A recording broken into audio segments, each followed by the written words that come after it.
So Yaron, we're both Apple fans and avid book buyers. We are. And the latest news is that the government is going to be suing 5 publishers and Apple for violating antitrust.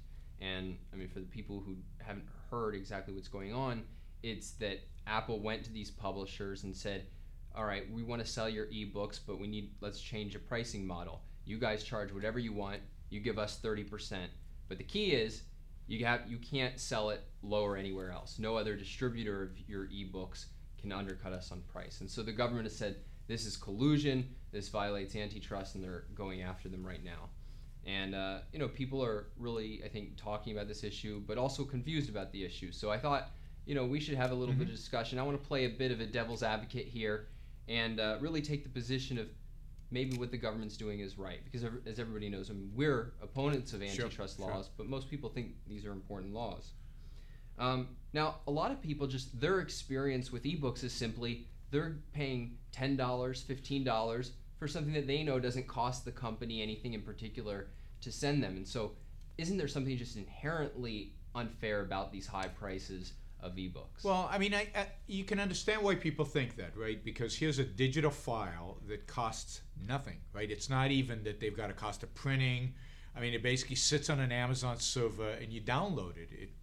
It's zero cost or a few cents per book cost.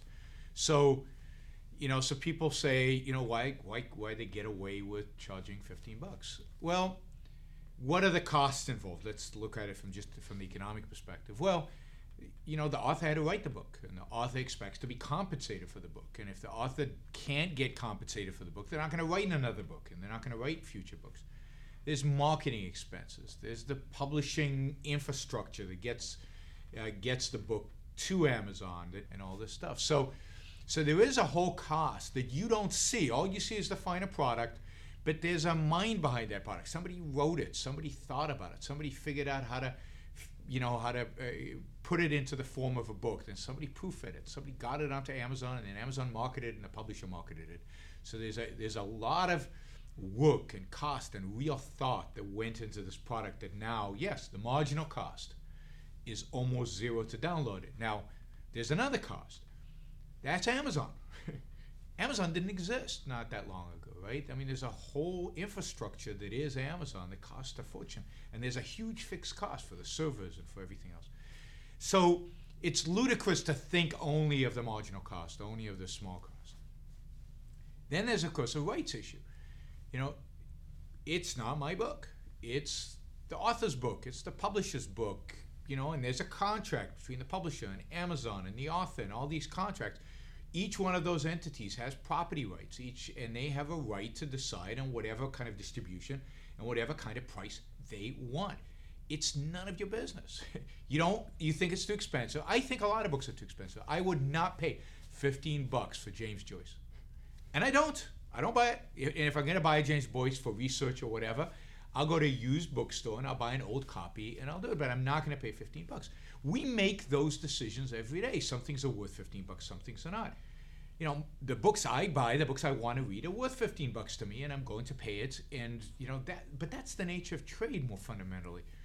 Don't buy something unless it's worth more to you than the money you're giving up. It's irrational. It's silly to do anything except that. And most people, I think, get that. And most people in an economy don't pay more than what they. But they also, unfortunately, in our culture, people are inconsistent. They don't think in principles. They don't think long term. They buy it and then they bitch and complain about it. Yeah. Well, I mean, take this. I was asked about this yesterday. Somebody in Russia says, there's ebooks that you guys are paying $10, $15 for that I'm only paying $5 for. And so there's a real feeling that these high prices, like the companies are somehow trying to take advantage of people. Well, but they're not. Again, the companies have to find a price in which we will still buy the book. So if the book is only worth $5 to you, don't buy it. There's no right. There's no individual right to read a book at the price that you want to read it at. The price is $15, so be it. Now, we haven't got to the antitrust case itself, but so I believe this is purely an issue of individual rights. This is purely an issue. I mean, why not? I mean, if the publishers had priced the books at $150, what would have happened? Well, what would have happened is demand would have plummeted, and people would have not bought books. And then independent publishers, Amazon, which is a huge independent publisher now, it's the competition to the big six, and self-publishing is a huge competitive force. We would have started a publishing company, right? People would have started publishing companies and would have offered their books for $15, and people would have stopped buying them for $150 and bought it at $15. Let's say, so in that case, the publishing houses would have been destroyed. Apple would have been destroyed. Google would have been selling their books, granted not from the big six, from somebody else at whatever price, and the whole market would have been destroyed. Fine, but the people offering at a better price would have won the day. What if Apple would have said, no, we're gonna negotiate this, and we're gonna do the price at $5? Well, at $5, yes, demand would go up, more people would buy the books, but it wouldn't go up enough to compensate for the loss of profit from the $15. And it might not have gone up enough, at least by Apple's estimate and by the publisher's estimate. It would not go up enough to compensate the author, to compensate for what the publishers do, to compensate for Amazon. So the $15 is the price at which all those costs are covered. There is a decent profit, and they believe, and we'll see if this is true, they might be wrong, right? This is the marketplace. We're not predicting what works in the marketplace or not. This is the marketplace. They think that at $15, competitors will be kept at bay. That is, these independent publishers can't destroy them, that it's not high. So, but that's how markets work. Why do you pay what you pay for an automobile? I mean, why don't automobile companies just charge $100,000 for their cars? Why don't they charge $3,000 for their cars? There's supply and demand, the costs. There's a whole mechanism that goes into that the marketplace is involved in. At the end of the day, we call it supply and demand, that determines those prices. So, but let's take this deal. I mean, are you comfortable looking at, a person in the eye and saying, you're going to pay more for this book than you otherwise would? Or on the other hand, that, the government saying, look, if we come in here and protect the consumers, you'll have lower ebook prices. Are you comfortable telling them, too bad, a higher price for you? Yes, because whether this is the ultimate market price, I mean, that we'll see, because if $15 is too high, competitors will arrive, and ultimately prices will come down. We'll see. The option of the government coming in is just unacceptable, and I don't care what the price is, even if the price was $50. It's, again, at $50, competitors would come about. It's just unacceptable, because then, what's the limit of that? Where does government stop? Then government is dictating all prices. Government is then dictating profit rates. Government is then basically running our businesses. That is fascism or socialism. It's statism. It's government intervention. It's a violation of rights. And, people talk about, just in this one case, because it's books, it's so important. Well, why stop at books? What about oil? Everybody's complaining about oil prices being too high. Let's cap oil. We've tried this. We've tried price controls. We've tried government setting. It's immoral, and as a consequence, it's impractical. Its consequences from an economic, practical perspective are disastrous. And it also is unjust. I mean, why shouldn't these guys make a profit? I assume they're making a profit. I'm not sure they are. Publishing business today is in deep trouble. The big six are not making a lot of money. So they're trying to play around with different business models to try to make money. That's a wonderful thing in capitalism. If it doesn't work, they'll shift models. They have to. The market will force them. Yeah, I mean, the thing that jumps out at me at this whole case is here's a product that didn't even exist a couple of years ago. E-books, e-readers, e-stores where you could just download something at the click of a finger. And the whole idea that now we have some God-given right to a $3 or $5 ebook. I mean, these people created a tremendous value, and they should have a right, I think, to charge whatever the market will bear. No, absolutely. It is amazing how people take this stuff for granted. We take everything that comes to us for granted. We don't think of the effort, the mind, the capital, the innovation that led to it. And this is true, in everything. People complain about the price of movie theaters and of movie tickets, and they don't think about all the infrastructure that goes into bringing them that. They complain about oil, and you could go on and on about that. And they complain now about ebook readers, and think about. I travel a lot, so I used to, because I sometimes read a bunch of different books, in doing research on something, and I used to have to schlep along in a suitcase 5, 6, 7, 8 hardback big books. Now I can take one iPad and it has more than that. It has 100 books on it. And so it's easy, so it makes my life a lot better and easier. And the fact is $15 is actually cheaper than the hardcover books. Those books cost $20, $25, $30.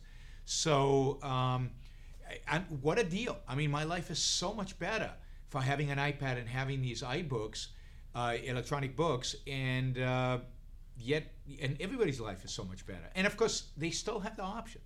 They don't have to buy an iPad. They don't have to buy an ebook. They could still go and buy a softcover or hardcover book. They can still even go to a physical bookstore if they want to, not deal with Amazon.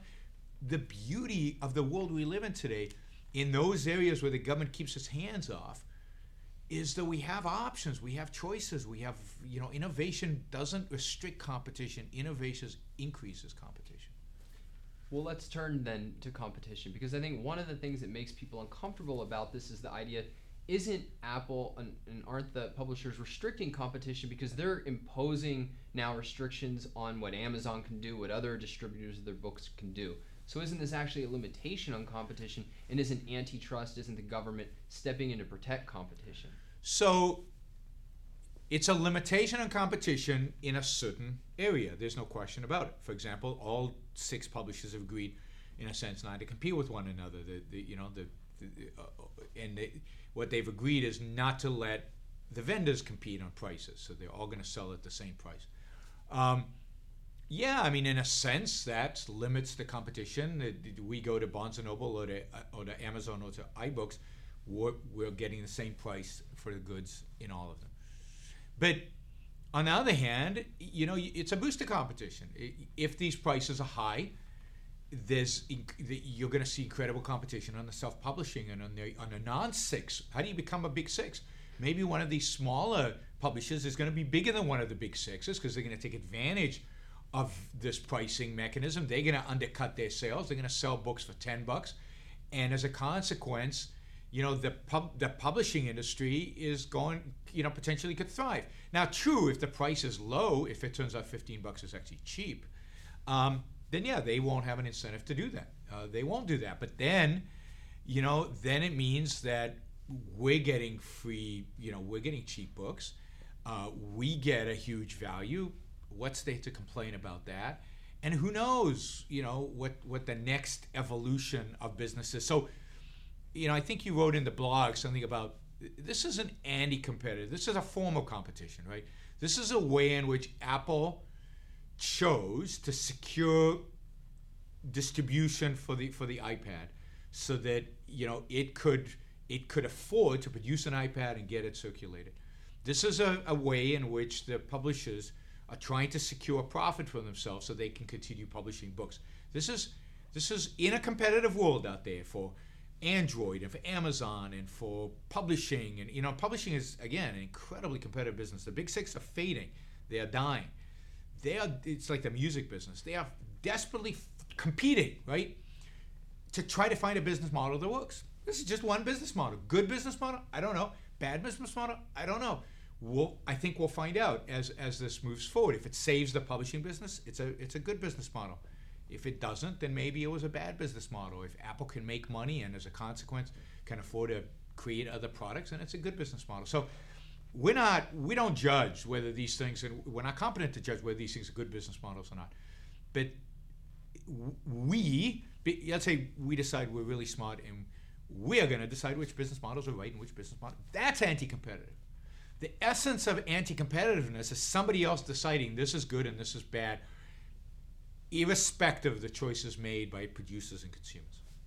Yeah, I mean, I think the thing that a lot of people don't get is they think of competition as somehow it's a certain number of competitors, or it's a certain kind of no restrictions on the way that a company can operate. But really all it is just it's that rivalry that businesses engage in to outdo each other in the production of wealth.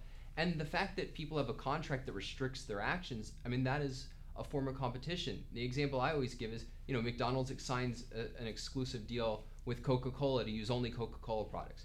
They haven't violated Pepsi's ability to compete, or it's a restriction. It's a contractual voluntary agreement, not the government coming in and saying you shall only serve Coke. Sure. Take an example that I think everybody will identify with. The LA Lakers sign up Kobe Bryant. He can't play for the Dallas Mavericks. He can only play for. I mean, it's not fair. Why shouldn't he be able to play Wednesdays for them? And why? No, contracts by definition limit. They restrict. They bind people. They bind, but all in the name of trying to. And the purpose of them is not to increase competition. The purpose of them is to do well in a competitive world. The competition is why we sign these contracts. It's why we look for different business models. It's why we do what we do. You can't measure it. I mean, absolutely, this is the problem with antitrust laws, and we can talk about antitrust laws, is they're non-objective. They're fundamentally non-objective because there's no way to measure competition. We talked in the video on monopolies. We talked about the fact that here was Rockefeller had 90-something% of all the oil refining in the country and was producing kerosene. And it was incredibly competitive because Thomas Edison was building a light bulb that was going to drive kerosene out of business any day. So you cannot measure competition there's no matrix. And people have tried. There are lots of economists out there with lots of sophisticated formulas. It's BS. All of it is BS. The only measure is freedom. Under freedom, there's always competition because under freedom, the human mind is always looking. I mean, we as human beings always looking for opportunities. While we're looking to better ourselves, we're always looking for a profit motive. That's what we call entrepreneurial spirit. The entrepreneurship is about looking for profits. It's about finding opportunities to make money. And if Rockefeller, slips, if Apple slips, if Microsoft slipped, there are lots of Steve Jobs out there, in a free market to jump on the opportunity and create a product that will replace Apple. And,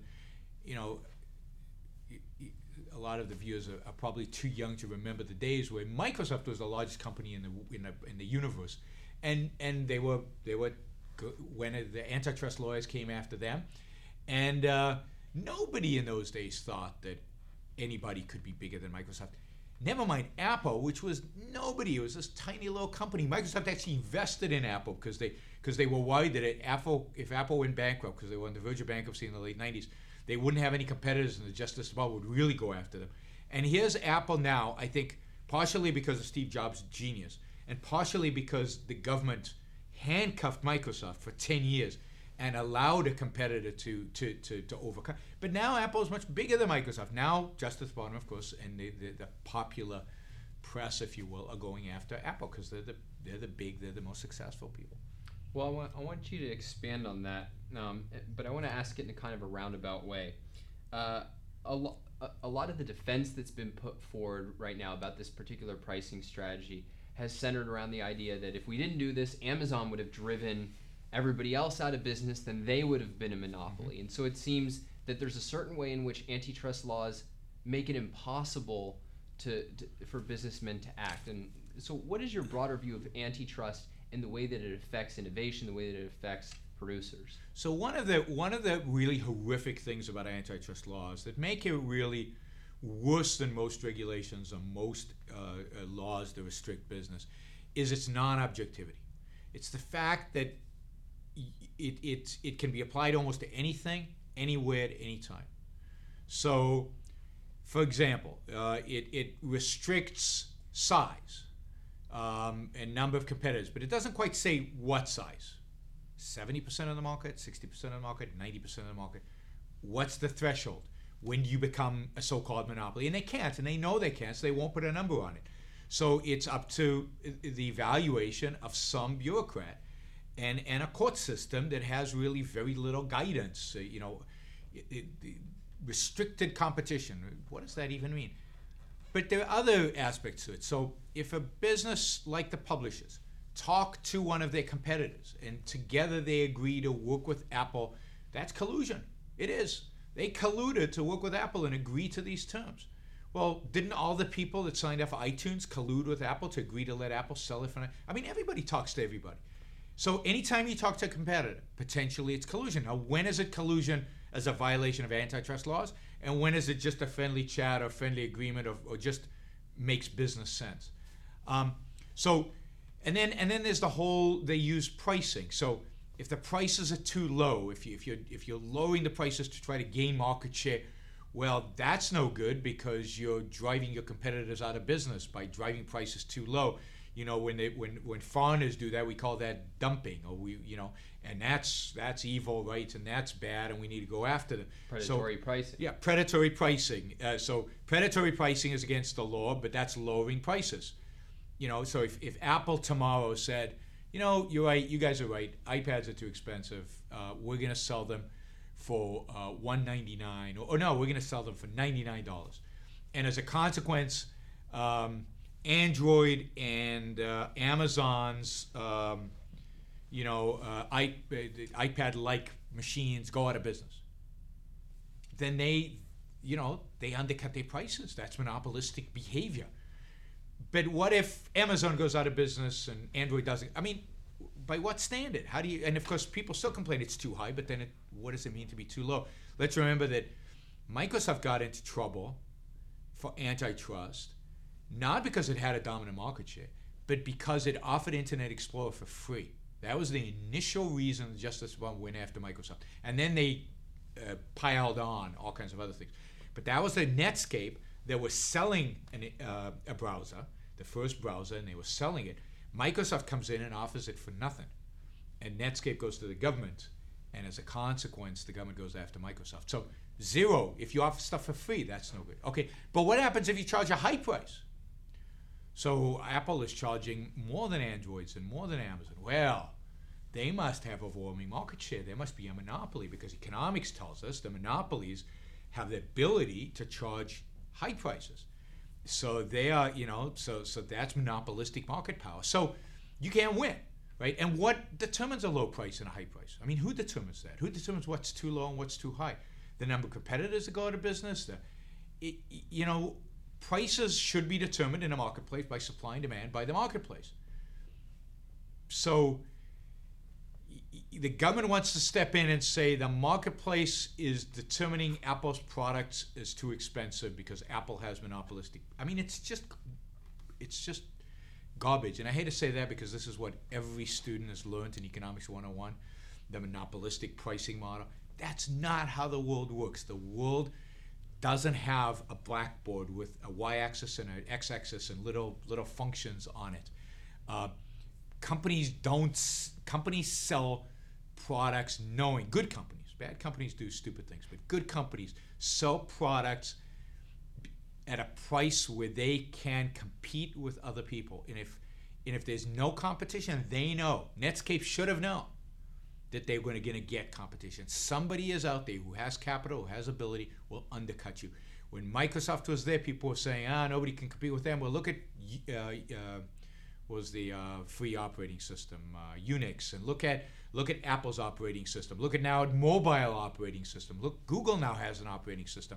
There's tons of capital that'll flow into a business when there are opportunities, and it's even nonsense that there are barriers of entry. Yes, it costs money, but there's plenty of capital in the world, and if the capital believes it can get a rate of return on its investment because some company is not doing a good job and is pricing wrong, it will invest. So without getting into all the economics of it, the story told in Economics 101 is false, and as a consequence, antitrust laws cannot be applied. So they're impractical and non-objective, and they are used selectively, they're used politically. This is a political tool, and they used what would be called? It's like an ethical tool, right? So if somebody is not behaving themselves, if somebody's not giving enough to charity, if somebody's getting too big, if somebody is obnoxious to the right politician, they're going to find a way to use antitrust laws to go after them. And there are plenty of examples in history. And it doesn't matter if they're successful or not, because just the harassment of a Justice Department suit against you can destroy you. So, I would summarize our view something like that on a free market, all of these arrangements are voluntary arrangements. Companies can't force us to do anything. And what happens then is a whole bunch of competition in order to find best products and the best price structure, the best business arrangements, and so on. And if you want to see a great example of this, I highly recommend, there's a book, and I might not remember the name of the book, but it's by Folsom, the historian, Folsom, and it's about Michigan entrepreneurs. You know, Michigan used to be the Silicon Valley of America. And we're not just talking about automobiles. We're talking about forestry industry, the chemical industry, Dow Chemical, and many other chemical companies started out there, and many, many others. I mean, it was the place the entrepreneurs went to. And, you know, you can see how statism has destroyed that state and destroyed that entrepreneur spirit. Anyway, the Folsom has a book about entrepreneurs in Michigan, and there's a story in the book. There's a whole chapter on Dow and Dow Chemical, and how Dow built a chemical industry in the United States, in spite of the fact that Germany had this cartel, had this a number of German companies who colluded on setting prices. And the genius of an entrepreneur in a free market, because in those days we had very close to the free market, he couldn't do what he did today. There's no way he'd be sued and the government would take him out of business. But in those days, he did things to undercut the cartel and establish himself as a competitor and drive competition in the chemical business. That is just fantastic, and it's definitely worth a read. All the books I've read from Folsom on the Great Depression and, of course, The Myth of the Robber Barons, all fabulous books that illustrate a lot of these points. All right. Last question. What should the government do to protect competition? Nothing.